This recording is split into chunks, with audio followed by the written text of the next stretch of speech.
یہ ابھی پکڑ جی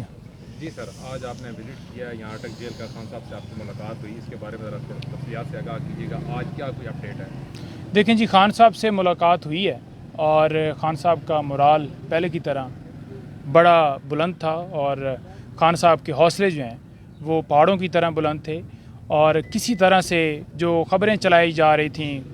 کہ ڈیل کے حوالے سے تمام باتوں کی خان صاحب نے تردید کی ہے۔ کوئی ایسی بات خان صاحب نے نہ کی ہے، نہ کوئی خان صاحب سے ملنے آیا ہے، نہ کوئی خان صاحب نے کسی کے ذریعے میسج بھجوایا ہے۔ دوسرے نمبر پر جب خان صاحب سے ہم نے پوچھا کہ سر یہ بتائیے گا کہ کوئی ڈیل کے حوالے سے کوئی آپ بتائیں ہمیں کہ یہ بات چل رہی ہے، تو خان صاحب نے واضح طور پر کہا کہ صرف اور صرف میں یہاں پر ایک بات کروں گا،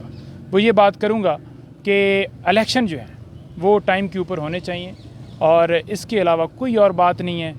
یہ سارے وہم نکال دیں کہ ان کے اندر کوئی وہم ہو، ان کے اندر کوئی ایسی بات ہو، اندر سے یہ ساری چیزیں نکال دیں۔ سائفر کیس کے حوالے سے ڈیٹیل سے بات ہوئی، اور انہوں نے واضح پیغام دیا کہ آپ بالکل بتائیں کہ سائفر کے اوپر جو یہ بوگس کیس بنایا گیا ہے یہ کیا ہے۔ انہوں نے کہا جی بیسیکلی سائفر جو ہے وہ باہر سے مداخلت ہوئی، اور وہاں سے جب مداخلت ہوئی ہے اور جو سائفر آیا اس کو ڈی کلاسیفائڈ کیا گیا، وہ باقاعدہ طور پر جو اس کا پروسیس ہے وہ فالو کیا گیا، اور قانون کے مطابق کیبنٹ نے اسے ڈی کلاسیفائڈ کیا، اور وہ جو کاپی ہے وہ اس کے حوالے سے جو اس کے اندر لکھا تھا کاپی کے اندر، میں نے اپنی جو ہے وہ عوام قوم کو بتایا کہ کس طرح کوئی ہمارے ملک کے اندر مداخلت کر سکتا ہے، باہر سے کوئی دھمکی بھیج سکتا ہے کہ اس جو وزیر اعظم ہے اس کو ہٹا دو۔ تو بیسیکلی وہ یہ کہہ رہے تھے کہ یہ سازش ہی اس وجہ سے کی گئی کہ سائفر آیا نہیں ہے، کیونکہ جو باہر سے مداخلت ہوئی جو امریکہ ہے ان کے حوالے سے انہوں نے واضح یہ بات کی کہ یہ ان کی طرف سے یہ جو ہے وہ ایک بات کو روکنے کے لیے انہوں نے جان بوجھ کر یہ ایسا پراپوگنڈا کیا تاکہ لوگوں تک پتہ نہ چلے، کیونکہ ان کے لیے خود یہ ایک شرمندگی کی بات تھی کہ کیسے اندرونی معاملات میں مداخلت کسی بھی ملک میں کی جا سکتی ہے۔ تو انہوں نے کہا جی کہ دیکھیں بات یہ ہے کہ انہوں نے ہماری غیرت پہ حملہ کیا، انہوں نے جو ہے وہ ہمارے اندرونی معاملات کے اندر مداخلت کی۔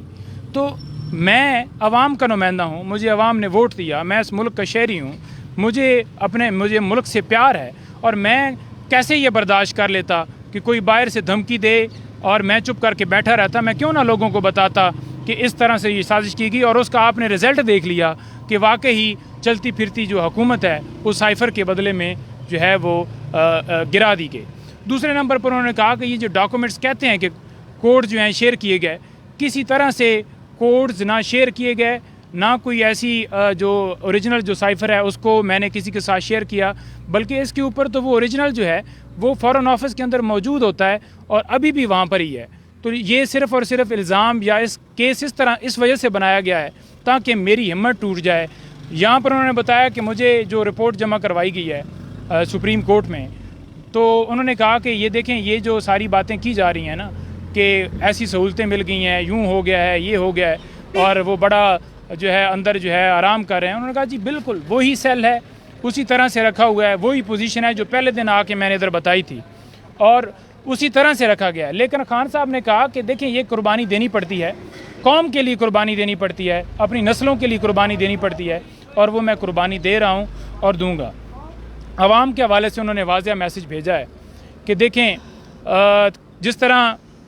مجھے یہاں پر رکھا گیا ہے اور میں اپنے موقف سے کبھی بھی نہیں ہٹوں گا، کیونکہ یہ حقیقی آزادی کی جنگ ہے، اور اس حقیقی آزادی کی جنگ جو ہے اس کو آپ نے بھی اسی طرح سے کنٹینیو رکھنا ہے، اور جو قوم جھک جاتی ہے، ڈر جاتی ہے یا اپنے موقف سے پیچھے ہٹ جاتی ہے تو وہ کبھی بھی آزاد نہیں ہوتی، اور یہ آپ لوگوں کی آزادی کی جنگ ہے۔ آج انہوں نے کہا کہ دیکھ لو کہ غریب عوام کے ساتھ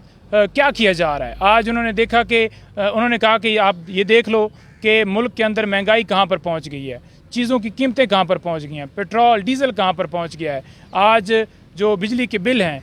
ایک بندے کی تنخواہ جو ہے 20-30 ہزار ہے، تو کیسے وہ 70 ہزار بل جو ہے وہ ادا کر سکتا ہے۔ ایک ملک کے اندر جو معاشی بحران آ چکا ہے، انہوں نے کہا جی واحد اس کا جو راستہ ہے وہ صرف اور صرف الیکشن ہے، اور الیکشن جو ہے وہ ٹائم کے اوپر ہونے چاہیے، اور ان کے خلاف کارروائی ہونی چاہیے جنہوں نے کے پی میں، پنجاب میں